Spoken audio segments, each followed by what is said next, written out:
요한복음 6장 1절과 15절까지의 말씀을 보면 오병이어의 사건이 기록되어져 있습니다. 오병이어의 사건. 우리가 흔히 오병이어라고 하지만 정확히 뭡니까?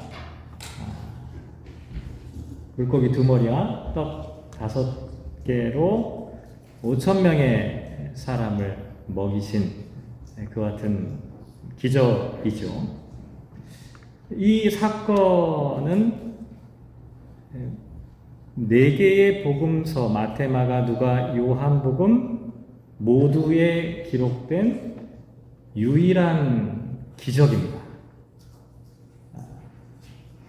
처음 들어보시는 분도 계실지 모르겠지만 예수님께서 행하신 여러 가지 기적들이 있는데 4개의 복음서에 모두 기록하고 있는 기적은 이게 유일합니다. 이상하지 않나요? 안전뱅이가 일어나고 중풍병자와 문둥병자를 고치고 죽은 사람을 살리는 오병이어의 기적보다 더 놀라운 기적, 더 위대한 것처럼 느껴지는 기적이 많이 있는데 왜 다른 기적들은 4개의 복음서에 다 기록되지 않았고 오직 오병이어의 기적만 모든 복음서에 기록되는 것일까요? 제가 이런 표현 쓰면 조금 경솔할지도 모르겠지만 오병이어의 기적이 뭡니까? 그냥 사람들에게 먹을 걸 준 거잖아요. 이게 뭐 그렇게 대단한 기적이라고 복음서의 기자들은 예수님의 생애를 기록할 때 대단히 중요한 가치를 여기에 부여한 것일까요? 또 오늘 본문 말씀 보면 좀 이상한 말씀이 기록되어져 있어요. 27절 말씀에 보면 썩을 양식을 위하여 일하지 말고 영생하도록 있는 양식을 위하여 하라. 예수님께서 직접 하신 말씀인데 분명히 조금 전에 뭘 했다고요? 이 말씀 바로 앞에 사람들에게 밥을 줬어요. 먹을 걸 줬어요. 그런데 그리고 난 다음에 썩을 양식을 위해 일하지 말라. 이게 좀 앞뒤가 안 맞잖아요. 예수님이 금방 사람들에게 먹을거리를 주시고 난 다음에 썩을 양식 이걸 위해 살지 말라라고 말씀하셨다는 거죠. 참 의아합니다.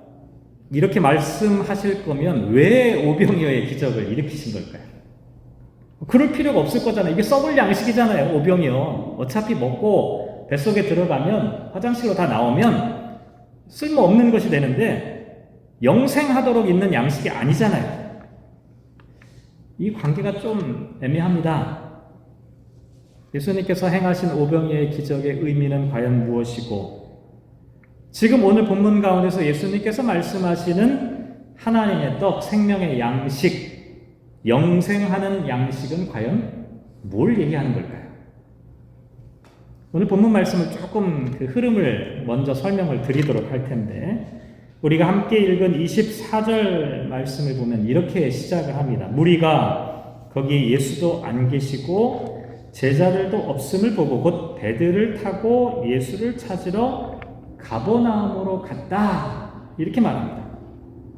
여기 나와 있는 무리들, 사람들은 누구겠습니까? 조금 전에 오병이어의 기적을 체험한 사람들을 나타냅니다. 예수님께서 떡을 주시고 먹을 걸 주신 그 기적을 경험한 사람들이 어떻게 했어요?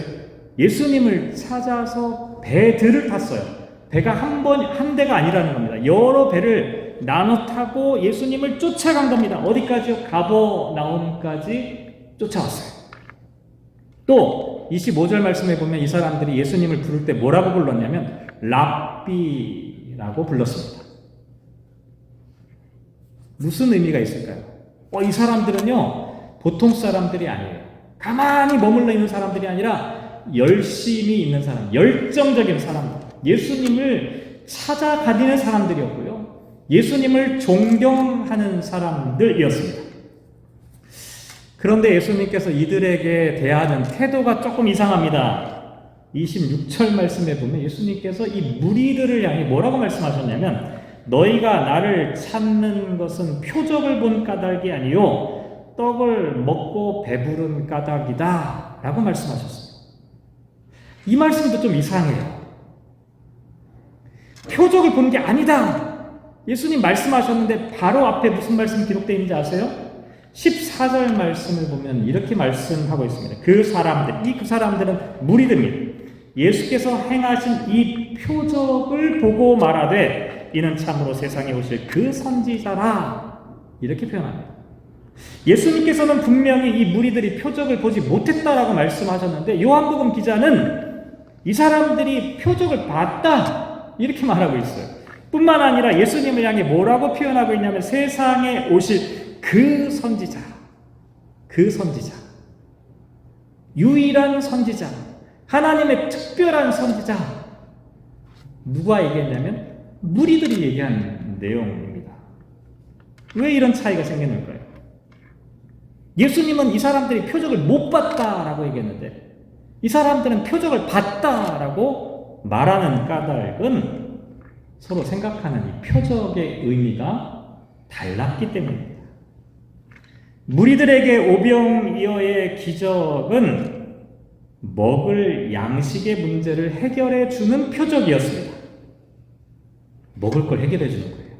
그러니까 이 사람들이 이 기적을 경험한 다음에 15절에 보면 예수님을 억지로 붙들어 임금으로 삼고자 했다라고 기록합니다. 다시 말씀드리면 이 사람들은 오병이어의 기적을 보면서 이야, 드디어 문제가 해결됐어. 사람들이 더 이상 배고프지 않아도 돼. 사람들을 배부르게 할 수 있는 능력자를 우리가 찾았어. 그러니 이 예수님을 우리의 통치자로 삼게 되면 우리는 이제 걱정이 없어. 우리는 이제 언제나 배부르게 먹고 살 수가 있어. 그러니까 어떻게 돼요? 예수님을 찾아서 가버나움까지 배들을 여러 번 타고 여러 대의 배를 타고 예수님을 찾으려고 애를 썼던 것이었죠. 그런데 예수님께서 오병이어의 사건을 통해서 보여주려고 하셨던 표적은 먹는 양식에 대한 것이 아니었습니다. 오늘 본문에 나와 있는 대로 영생의 양식, 하나님의 떡에 대한 것을 말씀해 주려고 하셨던 거예요. 그러니까 썩을 양식을 위해 일하지 말고 영생하도록 있는 양식을 위하여 하라 라고 말씀하신 것이죠. 썩을 양식이 뭡니까? 이 썩을이라고 하는 이 단어를 찾아보면 멸망하다, 파괴하다 또는 사라진다, 버리게 된다 라고 하는 뜻이 있습니다. 무슨 얘기냐면 이 음식이 오래되면 썩어요. 그렇잖아요. 그래서 썩어서 버리게 된다는 얘기도 있고 다른 한편으로 이 음식을 먹어도 우리는 영원히 살지 못하고 결국은 죽는다. 이런 의미로도 해석해 볼 수가 있습니다. 반대로 영생하도록 있는 양식, 이게 무슨 얘기냐면 이 양식 자체가 썩지 않고 영원히 존재한다라고 하는 의미도 되고 다른 한편으로는 이 양식을 먹는 사람이 영원한 삶을 살아갈 수도 있다라고 하는 것을 나타내는 그런 의미입니다. 그런데요, 우리가 이런 표현들 하도 많이 들어서 그런가 보다 이렇게 고개를 끄덕이실 수 있겠지만 아마 교회 문 밖을 나가가지고 사람들에게 이런 말 하면 사람들이 엄청 싫어할 겁니다. 썩을 양식을 위하여 일하지 말라. 이런 얘기하면 사람들이 뭐라고 생각하겠어요? 마치 세상적이고 세속적인 직업이나 일을 무의미하고 무가치한 것처럼 생각하는 것처럼 보입니다. 오해를 받을 수가 있어요. 그런데 오늘 말씀은 예수님께서 사람들이 먹고 살아가는 일들이 무가치하다, 그냥 교회 안에서 하는 일만 중요하다, 이런 말씀을 하는 게 절대로 아닙니다. 오늘 예수님께서 이 말씀을 하시는 이유가 있어요. 그건 뭐냐면 이 양식이라는 거에는요, 한편으로는 썩을 양식이 있지만 다른 한편으로는 그 안에 영생의 양식이라고 하는 이 두 가지 측면이 함께 공존하고 있다는 사실입니다. 근데 문제는 뭐냐면 사람들이 썩을 양식만 먹어요. 영생의 양식을 먹지 못하는 거예요. 그러니까 예수님께서 오병이어의 사건을 통해서 말씀하려고 하셨던 것은 썩어서 버려질 양식, 먹어도 결국은 죽을 수밖에 없는 양식만 바라보지 말고 그 양식과 함께 공존하고 있는 영원히 존재하는 양식, 영생의 양식에 대한 표적을 봐야 한다라고 말씀하신 겁니다. 이게 좀 헷갈리죠? 그러면 도대체 그냥 먹는 양식 똑같은데 어떤 면에서 썩을 양식이고 다른 한편으로 어떤 면에서 영생의 양식이 되는 걸까? 오늘 본문에 예수님께서 사용하셨던 단어를 추적해보면 이 의미를 우리가 좀 더 잘 알 수가 있는데요.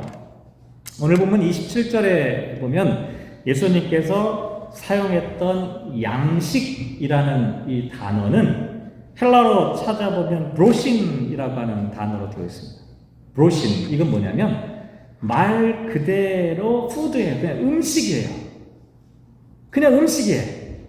그런데 이상하게 그 다음 31절로 넘어가 보면 예수님께서 사용하신 단어가 브로신이 아니에요. 31절에 나와 있는 이 떡이라고 하는 단어를 사용할 때는 하르톤이라고 하는 단어를 사용하고 있습니다. 물론 이 하르톤이라고 하는 단어에도 음식, 푸드, 브레드, 빵, 떡 이런 의미가 포함되어 있는 것은 사실입니다.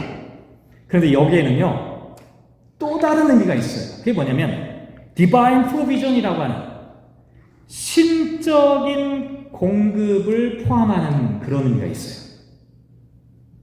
그러니까 바로 앞에 나와 있는 이 브로신이라고 하는 이 양식이라고 하는 단어는 그냥 떡, 그냥 빵, 음식이라는 의미가 있는데 31절에 사용한 이 떡 하르톤이라고 하는 이 단어에는 먹는 음식뿐만 아니라 하나님께서 우리에게 공급해 주시는 모든 것들을 포함하는 그런 의미의 단어라는 것이죠.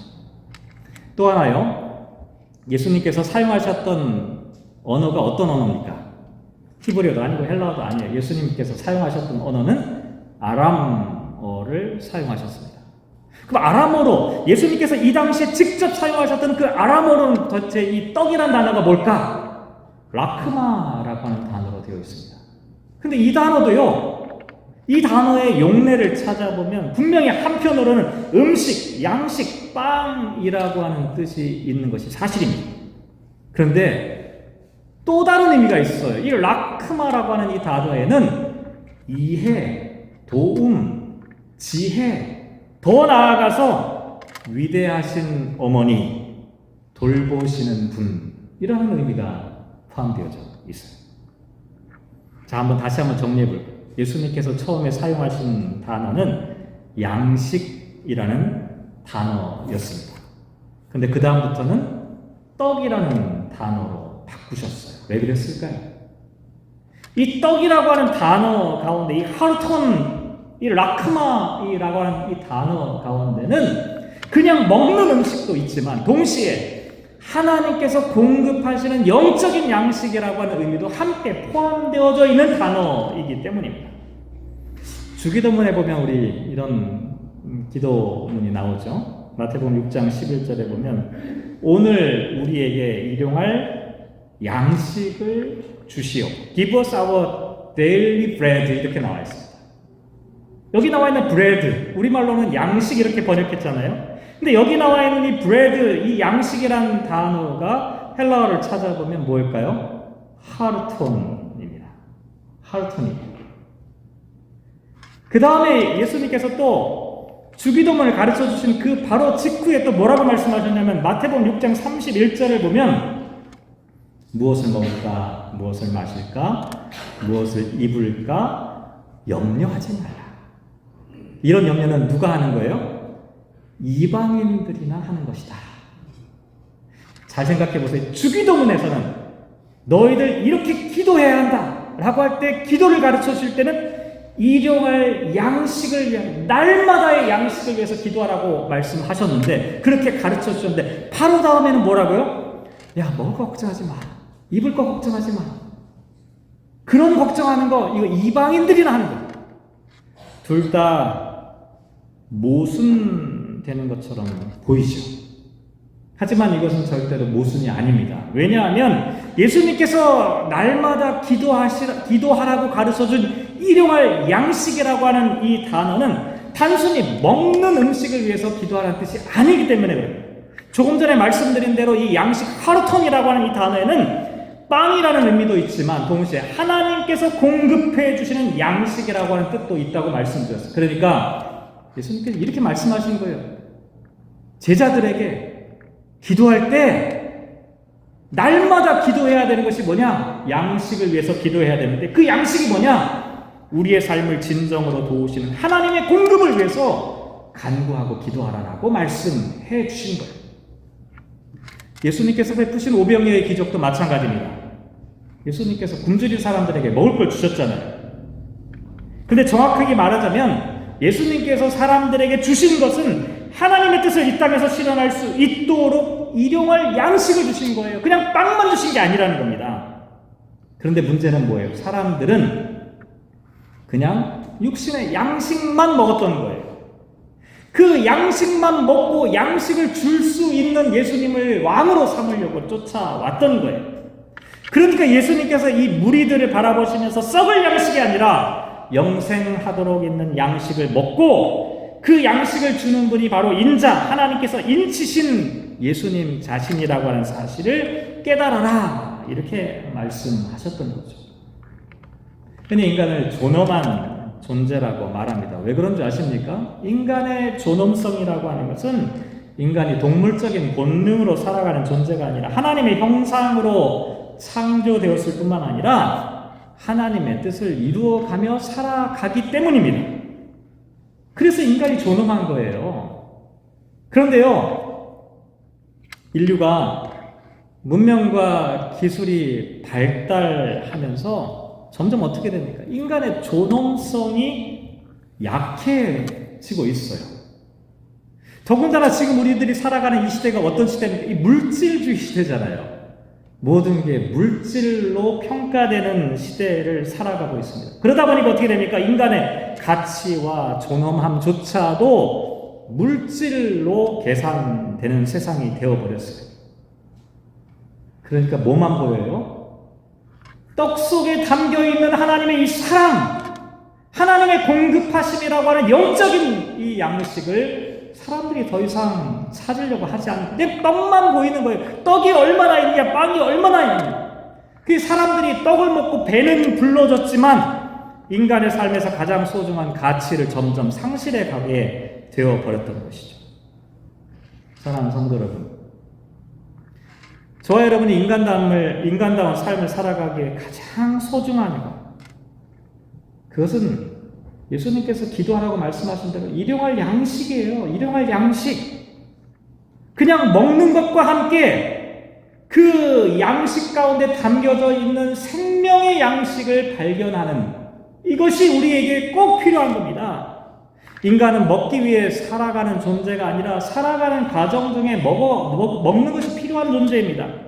우리는 배부른 돼지로 살아갈 수가 없어요. 하나님의 양식, 영원한 양식을 끊임없이 갈구하는 그와 같은 사람들이라는 것이죠. 그러니까 예수님께서 얘들아, 썩을 양식을 위해 살지 말고 영생의 양식을 위하여 살아라 라고 말씀하신 것이죠. 자, 그런데 사람들이 예수님의 말씀을 딱 들었어요. 듣고 뭐라고 말했냐면 28절에 보면 우리가 어떻게 하여야 하나님의 일을 할 수 있겠습니까? 라고 질문했어요.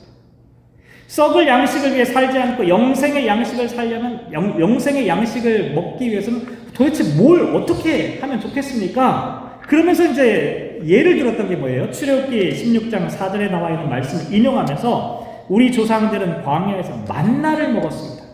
무슨 얘기를 하는 거예요? 지금 사람들은 하나님께서 구약시대 이스라엘 백성들에게 만나를 주셨던 것처럼 예수님을 향해서 질문합니다. 그래요? 우리가 영생하는 음식을 먹어야 돼요? 그러면 구약시대 하나님께서 만나를 주셨던 것처럼 예수님 당신도 우리들에게 뭔가 좀 특별한 음식을 한번 줘보십시오. 그래서 예수님께서 33절에 하나님의 떡은 하늘에서 내려 세상에 생명을 주는 것이다. 그러면서 예수님이 주시는 영생의 양식이 무엇인지를 구약에 나와 있는 만나를 통해서 이제 설명하고 계신 겁니다. 구약의 만나, 하나님께서 왜 이스라엘 백성들에게 주셨을까요? 언제 주셨을까요? 성경을 찾아보면 출애굽기 16장에 만나를 주시는 사건에 대한 이야기가 기록되어져 있어요. 이스라엘 백성들이 출애굽했어요. 애굽을 탈출했죠. 노예 생활을 떨쳐버리고 자유와 해방을 얻게 된 거예요. 얼마나 좋았을까요? 탈출에 나올 때 그냥 막 노래를 부르고 춤을 추고 기뻐하면서 감격과 감사를 외치며 막 신나게 나왔어요. 한 달이 지났어요. 현실이 다가오기 시작한 거예요. 나올 땐 좋았는데 나오고 나니까 먹을 게 없어요. 광야 생활의 어려움을 직면하게 되자 사람들이 이런저런 불평을 하기 시작했죠. 차라리 그냥 이집트에 있을 걸. 괜히 나왔어. 그때 하나님께서 주시는 것이 만나입니다. 근데 만나를 주신 이유는 단순히 먹을거리를 해결해 주시는 것이 아니었어요. 출애굽기 16장 12절 말씀에 보면 너희가 해질 때는 고기를 먹고 아침에는 떡으로 배 부르리니 내가 여호와 너희의 하나님인 줄 알리라 이렇게 말씀하셨어요. 하나님께서 사람들에게 만나를 주신 근본적인 목적은 사람들이 배 부르도록 하려고 하신 것이 아니라 하나님을 좀 알려주고자 하셨던 거예요.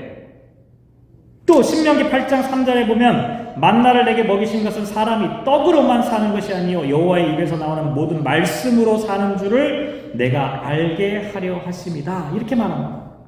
하나님께서 왜 만나를 주셨을까? 인간이 떡으로만 사는 존재가 아니라 하나님의 말씀으로 살아가는 존재라는 것을 가르쳐주기에 만나를 주셨다는 거예요.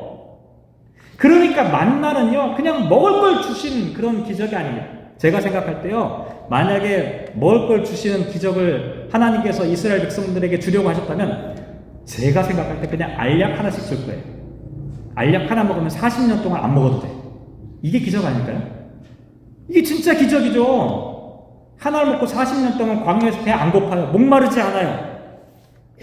만약에 먹고 사는 문제만을 해결하기 위해 하나님께서 만나를 주셨다면 그렇게 하셨을 거란 말이에요. 하지만 만나는 그냥 음식이었어요. 먹고 나면 배가 고파요. 또 주스러 가야 돼요. 또 만나를 먹어야 되는 거예요. 다른 음식과 전혀 다를 바가 없었어요. 왜 이렇게 하셨냐는 거예요. 그 이유가 있어요. 신명기 8장 4절에 보면 만나를 주신 이유를 이렇게 설명합니다. 그들이 내 율법을 준행하나 아니하나 내가 시험할 것이다. 테스트하겠다. 사람들이 만나를 대하는 태도가 어떤지 하나님께서 만나를 주신 것은 훈련의 과정이었어요. 더군다나 날마다 만나를 거두게 하셨어요. 날마다. 얼마나 귀찮아요. 조금 전에 말씀드렸잖아요. 알약 하나씩 주시면 얼마나 좋았겠어요. 그런데 날마다 만나를 거두러 갔어요. 그리고 이게 저장이 안 돼요. 조금 있으면 썩어버려요. 많이 거두어서 남으면 저장이 안 되는 거예요. 왜 이렇게 하셨을까요? 만나, 먹을 것에 대한 욕심과 독점을 금지하시는 거예요. 나누도록 하시는 거예요. 왜요? 그래야 영원한 양식을 발견할 수 있기 때문이에요. 똑같은 의미에서 요한복음 6장 35절 말씀에 보면 예수님께서 이르시되 나는 생명의 떡이니 내게 오는 자는 결코 줄이지 아니할 터이요 나를 믿는 자는 영원히 목마르지 않는다. 이렇게 말씀하신 직후에 그 뒤에 쭉 넘어가 보면 53절에 무시무시한 말씀을 하셨어요. 인자의 살을 먹지 아니하고 인자의 피를 마시지 아니하면 너희 속에 생명이 없다. 예수님께서 생명의 떡이라고 말씀하시면서 이 생명의 떡을 너희가 먹어야 된다. 생명의 피를 마셔야 된다. 무슨 얘기입니까? 예수님은 이 땅에 오셔서 당신의 몸과 피를 세상에 있는 사람들에게 다 나누어 주신 거예요. 다 나누어 주셨어요. 그 이유는 뭐예요? 사람들로 하여금 영생의 삶을, 영원한 생명을 누릴 수 있도록 자신의 몸을 분배해 주신 거예요. 구약의 만나처럼 하나님의 떡이신 예수님도 자신의 생명을 사람들에게 분배해 주신 거예요. 나눔의 떡이 되신 거죠. 그래서 저와 여러분이 주님의 살을 먹고 주님의 피를 마신다. 이게 뭐예요? 주님처럼 영원한 떡을 함께 나누는 사람이 되는 것을 의미합니다. 예수님의 살이 나의 살이 되고 예수님의 피가 나의 피로 채워져서 예수님께서 이 땅에서 생명의 떡이 되신 것처럼 우리도 누군가에게 생명의 떡이 되어가는 과정이라는, 이게 그리스도인이 살아가는 삶의 모습이라는 거예요. 설교를 마무리하죠. 지난 금요일부터 토요일까지 1박 2일 동안 이 포트 루퍼트 처치를 다녀왔어요. 이 폴트 하디라고 이 밴쿠버 아일랜드 최북단에 있는 곳입니다. 편도로 한 7시간, 중간에는 쉬는 시간 다 포함, 7시간 이상은 꼭 잡아야만 갈 수 있는 거리입니다. 왕복으로 따지면 14시간이 걸려요. 거기에 가서 저를 포함해서 한 11명의 성도님들과 함께 그곳을 다녀오게 되었는데, 거기에 있는 원주민 형제 자매들에게 먹을 걸 주러 갔어요. 근데 한번 곰곰이 제가 어제 다녀와서 생각해 봤습니다. 차 3대로 나눠서 7시간. 가스 한 번 갖고도 안 돼. 2번을 완전히 풀로 채워도 왔다 갔다 할 때 부족할 정도. 왕복 가스비에다. 7시간 걸리니까 갔다가 못 들어와요. 그래서 호텔을 잡았어요. 호텔 숙박비. 대단히 비경제적이에요. 그렇지 않나요? 대단히 비경제적이었어요. 그리고 어떻게 보면 무모하고 이게 어떤 의미가 있을까라는 생각을 할 정도예요. 그런데 예수님께서 사람들에게 오병이어를 주신 것은 먹을 것만 주려고 하신 것이 아니었어요. 일용할 양식을 위해 기도하라는 말은 하루에 먹거리만 위해 기도하라는 말씀이 아니었어요. 마찬가지예요. 저와 또 함께 하셨던, 동행하셨던 그런 분들이 전해 주려고 했던 그냥 밥이 아니었어요. 그냥 밥이 아니에요. 모르면 뭐만 보이냐면 또 불고기, 잡채, 샐러드, 그냥 그것만 보였을 거예요. 근데 제가요, 그 포트 루퍼트 처치에 딱 도착해가지고 아이스박스를 열어가지고 불고기, 잡채 이런 꺼내는데 제 눈에는 불고기, 잡채만 안 보이더라고요. 저는 다른 것도 보이더라고요. 거기에 담겨있는 또 다른 게 보이더라고요. 중간에 올 때 어떤 집사님께서 도시락을 싸주셨어요. 김밥이랑 도시락을 싸주셨는데 그 김밥을 딱 열어서 보는데 김밥만 보이지 않더라고요. 김밥 말고 그거를 아침 새벽부터 싸가지고 출발하기 전에 가지고 오신 그분의 사랑과 정성이 그 도시락 안에 함께 있더라고요. 오병이어에 담고자 하셨던 것이 바로 이런 것이었습니다. 그냥 눈으로 보면 물고기 2마리하고 보리떡 5개밖에 없어요. 그거밖에 없는 거예요. 하지만 예수님께서 보여주기를 원하셨던 것은 그게 아니에요. 오병이어에 생명의 양식이 담겨 있다는 것을 사람들로 하여금 가르쳐주길 원하셨던 거예요. 한국 사람들 생일날 되면 미역국 먹죠. 미역국을 먹습니다. 미역국은 그냥 미역만 들어가 있는 게 아니에요. 생명을 잉태하고 출산하면서 죽을 고비를 넘긴 어머니의 은혜와 사랑과 자비와 헌신과 희생이 그 미역국 속에 담겨져 있는 거예요.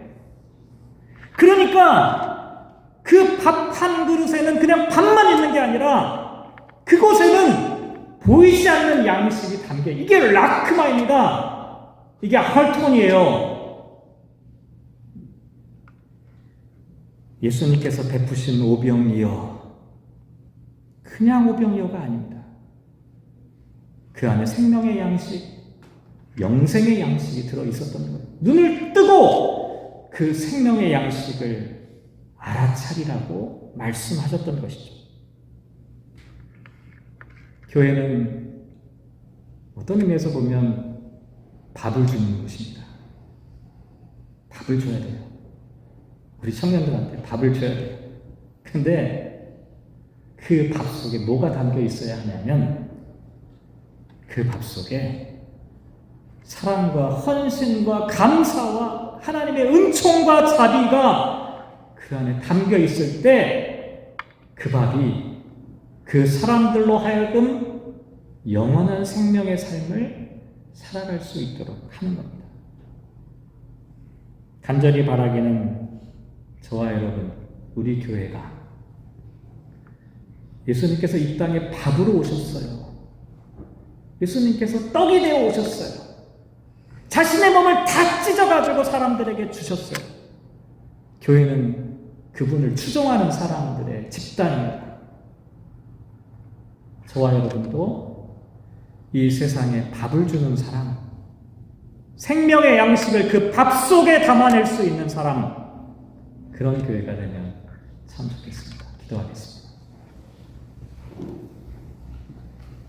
하나님, 영생의 양식은 무엇일까요?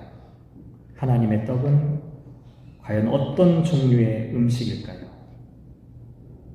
어디에서 우리는 그 양식을, 그 떡을, 그 밥을 맛볼 수 있을까요? 사랑이 담긴 그 밥 속에 우리는 밥과 함께 더불어 버무려져 있는 하나님의 은총과 사랑을 경험하게 됩니다. 하나님, 예수님께서 이 땅에 사람들의 밥이 되어 주셨습니다.